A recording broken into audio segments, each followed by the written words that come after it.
اب جناب ہمارا امتحان شروع ہونے لگا ہے اگلے پورشن میں۔ فَالَّذِينَ آمَنُوا، بس جو لوگ ایمان لائے اس پیغمبر پر تو ان کی پھر 3 ذمہ داریاں۔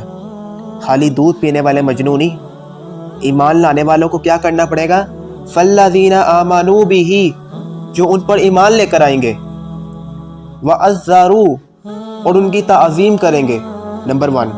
نمبر 2، وَنَصَرُوا، اور ان کی مدد کریں گے آپ صلی اللہ علیہ وسلم کی۔ اور نمبر 3، وَاتَّبَعُوا النُّورَ الَّذِي أُنزِلَ مَعَهُ، اور اس نور کی پیروی کریں گے جو ہم نے ان کے ساتھ اتارا، یعنی یہ قرآن پاک۔ یہ 3 ذمہ داریاں۔ اب اس آئینے کو ہم نے سامنے رکھ کے اپنی شکل بھی دیکھنی ہے، کیا ہم آپ صلی اللہ علیہ وسلم کے ساتھ جو ہمارا ایمان کا تعلق ہے اس کی تینوں شرائط پوری کر رہے ہیں؟ نمبر 1، آپ کی تعظیم، یہ تو ہر مسلمان کے دل کے اندر موجود ہے، یہاں تک کہ کوئی بھی شخص کتنا ہی میرے جیسا گیا گزرا ہو، بے عمل مسلمان ہو، اس کے دل میں بھی یہ بات ضرور موجود ہے کہ میں آپ صلی اللہ علیہ وسلم کی خاطر جان دینے کے لیے تیار ہوں۔ لیکن اس کا تلخ پہلو ہے کہ آج تک کسی نے جان مانگی نہیں۔ غلامی رسول میں موت بھی قبول ہے کیونکہ آج تک ہم سے کسی نے موت مانگی نہیں۔ غلامی رسول میں داڑھی قبول نہیں ہے کیونکہ بیوی منع کرتی ہے۔ غلامی رسول میں حجاب قبول نہیں ہے، معاشرے کا سامنا کیسے کریں گے؟ عورتوں کو تو شانہ بشانہ مردوں کے چلنا ہے، تو اگر چہرے کا نقاب کریں گی تو کیسے چلیں گے؟ غلامی رسول میں موت قبول ہے، پتہ موت مانگنی کسی نے نہیں۔ ہاں باقی غلامی رسول میں فجر کی نماز تکبیر اولا پہلی صف میں یہ بڑا مشکل کام ہے، یہ تو روزانہ مرنا پڑے گا۔ فجر کی نماز جماعت سے پڑھنے کے لیے روزانہ مرنا پڑے گا، اور قتال میں تو ایک دفعہ مرنا ہے، جان چھوٹ جائے گی، اس کے لیے تو روزانہ مرنا پڑے گا۔ نفس کے خلاف جہاد کرنا یہ بہت مشکل کام ہے، تو اس کے لیے روزانہ مرنا پڑے گا۔ تو تعظیم صرف یہ نہیں ہے کہ آپ صلی اللہ علیہ وسلم کا نام مبارک آئے تو ہم آپ صلی اللہ علیہ وسلم کہہ لیں، بلکہ پریکٹیکلی اس کو ہم نے رسپونس کرنا ہے۔ صحیح بخاری اور صحیح مسلم کی متفق علیہ حدیث ہے کتاب الایمان چیپٹر میں، تم میں سے کوئی شخص مؤمن ہی نہیں ہو سکتا جب تک میں اس کے ماں باپ، اولاد، سب لوگوں سے بڑھ کر محبوب نہ ہو جاؤں۔ تو اس کا کیا مطلب ہے؟ ماں باپ، اولاد، سب لوگ ایک طرف کھڑے ہو جائیں اور آپ صلی اللہ علیہ وسلم کا حکم دوسری طرف ہو، تو آپ پوری دنیا کے پرواہ کیے بغیر اپنے محبوب صلی اللہ علیہ وسلم کا دامن پکڑیں گے، دامن کرم پکڑیں گے۔ تو یہ مطلب ہے اس کا مطلب نعرے لگانا نہیں ہے، صرف جوش سے گلا پھاڑنا نہیں ہے صرف، بلکہ پریکٹیکلی ان کی تعظیم، ونصروا، اور آپ کی مدد۔ آپ صلی اللہ علیہ وسلم کی مدد کیا ہے کہ آپ صلی اللہ علیہ وسلم نے کوئی ذاتی کاروبار نعوذ باللہ من ذالک بنایا تھا جو آپ امتیوں کے حوالے کر گئے کہ میرے بعد اس کو چمکانا؟ آپ صلی اللہ علیہ وسلم کی زندگی کا ایک ہی مشن تھا، ایک مشن جو قرآن پاک میں کم سے کم 4 دفعہ آیا ہے۔ بسم اللہ الرحمن الرحیم، یتلو علیہم آیاتہ ویزکیہم ویعلمہم الکتاب والحکمہ۔ اور یہ وہ آیت ہے جس میں اللہ تعالیٰ نے سورۃ عمران کی آیت نمبر 164 کے اندر احسان جتایا ہے۔ لَقَدْ مَنَّ اللَّهُ عَلَى الْمُؤْمِنِينَ إِذْ بَعَثَ فِيهِمْ رَسُولًا مِنْ أَنفُسِهِمْ، اللہ کا احسان ہے کہ اس نے مؤمنین میں سے انہی میں سے ایک رسول کو مبعوث کیا، یتلو علیہم آیاتہ، جو اس قرآن کی آیات ان پر تلاوت کرتے ہیں، ویزکیہم، اور اس کتاب کے ذریعے ان کا تزکیہ کرتے ہیں، اور جب بیسک تزکیہ ہو جاتا ہے، ویعلمہم الکتاب والحکمہ، اور اس کتاب کو پھر صحیح طریقے سے ان کے دلوں میں راسخ کرتے ہیں، اور حکمت کی باتیں قرآن اور اسی کی ایکسپلینیشن سنت سے جو صحیح الاسناد احادیث سے ڈرائیوڈ ہوں وہ سکھاتے ہیں۔ وَإِن كَانُوا مِن قَبْلُ لَفِي ضَلَالٍ مُبِينٍ، اور اس قرآن کے اور محبوب صلی اللہ علیہ وسلم کے آنے سے پہلے یہ لوگ کھلی گمراہی میں تھے۔ کون لوگ؟ صحابہ کرام علیہم الرضوان۔ اور اس میں میں جملہ بولتا ہوں کہ صحابہ اکرام علیہم الرضوان اس قرآن اور اس صاحب قرآن کے آنے سے پہلے کھلی گمراہی میں تھے، اور ہم اس کے آنے کے بعد بھی کھلی گمراہی میں ہیں، یہ کتاب پڑھتے کوئی نہیں، وَلِيَعُوذُ بِاللَّهِ تعالیٰ۔ تو ان کو جو گمراہی سے نکلنے کی گارنٹی ملی ہے اس کتاب پر عمل کرنے کی وجہ سے ملی ہے، یعنی صحابہ کرام کو آپ صلی اللہ علیہ وسلم کی اتباع کرنے کی وجہ سے ملی ہے۔ تو آپ کا کوئی ذاتی کاروبار نہیں تھا، آپ کا صرف ایک ہی مشن تھا۔ سورۃ الانعام آیت نمبر 19 وَأُوحِيَ إِلَيَّ هَذَا الْقُرْآنُ لِأُنذِرَكُم بِهِ وَمَن بَلَغَ۔ اے محبوب صلی اللہ علیہ وسلم آپ فرما دیجئے یہ قرآن مجھے اس لیے وحی کیا گیا کہ اس کے ذریعے تمہیں بھی ڈر سناؤں، اور جس تک یہ دعوت پہنچے اس کتاب کے ذریعے ڈر سنائے، یعنی دعوت کا کام کرے، کسی مولوی کی لکھی ہوئی کتاب سے نہیں، اللہ کی کتاب سے۔ یہ آپ کا مشن تھا۔ تو آپ صلی اللہ علیہ وسلم کی مدد کرنی ہے، وَنَصَرُوا، مدد کرنی ہے۔ عیسیٰ علیہ السلام نے کیا کہا تھا؟ من انصاری الی اللہ، کون ہے جو اللہ کے لیے میری مدد کرے؟ کوئی ذاتی کام کے لیے نہیں، بلکہ اللہ تعالیٰ کے دین کی اشاعت کے لیے مدد کرو، ذاتی مدد تو نہیں۔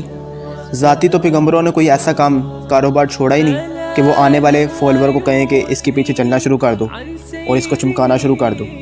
دین کے لیے مدد، اور قیامت تک کے لیے ہر امتی کی رسپانسبلٹی ہے کہ وہ آپ صلی اللہ علیہ وسلم کا پیغام دوسروں تک پہنچائے۔ صحیح بخاری اور صحیح مسلم کی متفق علیہ حدیث ہے کہ آپ صلی اللہ علیہ وسلم نے یوم النحر کا خطبہ دیا۔ ایک تو صحیح مسلم میں حدیث ہے جو حجۃ الوداع کا خطبہ ہے، کتاب الحج چیپٹر میں انٹرنیشنل نمبرنگ کے مطابق 2950 نمبر، اس میں تو آپ صلی اللہ علیہ وسلم نے فرمایا کہ میں نے اپنے بعد تم میں وہ چیز چھوڑ کے جا رہا ہوں جسے مضبوطی سے پکڑ لو گے کبھی گمراہ نہیں ہوگے، وہ اللہ کی کتاب ہے۔ اور پھر آپ صلی اللہ علیہ وسلم نے ارشاد فرمایا کل کو جب میرا رب تم سے پوچھے گا کہ میں نے اپنے رب کا پیغام تم تک پہنچا دیا تو کیا جواب دو گے؟ صحابہ کرام سے کہا تو سب نے کہا یا رسول اللہ، ہم گواہی دیں گے کہ آپ صلی اللہ علیہ وسلم نے اللہ کا پیغام ہم تک پہنچا دیا۔ آپ صلی اللہ علیہ وسلم نے ہمیں نصیحت فرمائی اور بڑی خیر خواہی فرمائی۔ تو پھر آپ صلی اللہ علیہ وسلم نے 3 مرتبہ اپنی شہادت کی انگلی آسمان کی طرف بلند کی اور کہا، فرمایا اللہم اشہد اللہم اشہد اللہم اشہد، اے اللہ گواہ رہنا گواہ رہنا گواہ رہنا۔ یہاں تک تو یہی ہے، لیکن جو اگلا خطبہ ہے یوم النحر کا، وہ بخاری اور مسلم دونوں میں ہے، بڑا لمبا خطبہ ہے۔ اس کے کنکلوڈنگ الفاظ بھی یہی ہیں، لیکن ساتھ اور الفاظ بھی ہیں کہ آپ صلی اللہ علیہ وسلم نے ارشاد فرمایا کہ اب جو یہاں پر موجود ہے اس کی ذمہ داری ہے اس پیغام کو اس تک پہنچا دے جو یہاں پر موجود نہیں ہے۔ آپ صلی اللہ علیہ وسلم کے بہاف پہ پوری امت دعوت کا کام کرنے والی امت ہے، یہ پیغام پہنچا دے، تو یہ آپ صلی اللہ علیہ وسلم کی مدد ہے۔ وَاتَّبَعُوا النُّورَ الَّذِي أُنزِلَ مَعَهُ وَاتَّبَعُوا النُّورَ الَّذِي أُنزِلَ مَعَهُ، اور اتباع کرو اس نور کی جو ان کے ساتھ ہم نے نازل کیا، یہ کتاب۔ اب اس کے اندر تو سب کچھ ہی آ گیا، بلکہ سپرلیٹیو ہوگی ڈگری۔ پہلے کا تعظیم کرو، مدد کرو، ہاتھی کے پاؤں میں سب کا پاؤں، سب سے بڑی بات کر دی۔ اس نور کی پیروی کرو، اس کتاب کی پیروی کرو۔ اور آپ صلی اللہ علیہ وسلم نے اپنی وفات سے 2.5 مہینہ پہلے جو خطبہ دیا ہے حجۃ الوداع کے بھی بعد، صحیح مسلم میں اوپر تلے 4 احادیث موجود ہے 6225 سے 6228 تک، جسے غدیر خم کا خطبہ کہتے ہیں، جو اہل سنت اور اہل تشیع کے ہاں کامن خطبہ ہے کہ آپ صلی اللہ علیہ وسلم نے غدیر خم نامی جگہ پر پڑاؤ فرمایا مدینہ شریف میں واپسی پر حج کے موقع کے بعد۔